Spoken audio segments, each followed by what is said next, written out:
كل عام وأمة محمد بألف خير، بمناسبة ميلاد خير الخلق والمرسلين، ميلاد أمة بأكملها المنارة التي أضاءت عتم الدروب، فصلوا على خير البشر. اللهم صل وسلم وبارك على محمد. في فن الزخرفة المغربية على الورق السيد عبد الله العبيس من مدينة مكناس.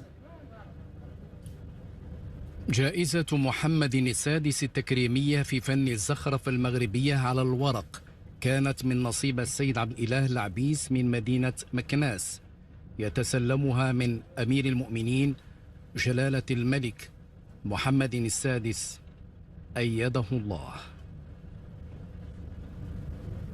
ثم الفائز بجائزة محمد السادس للتفوق في فن الزخرفة المغربية على الورق السيد بدر ظريف من مدينة فاس. ويسلم جلالة الملك جائزة محمد السادس للتفوق في فن الزخرفة المغربية على الورق للسيد بدر ظريف، وهو من العاصمة العلمية مدينة فاس.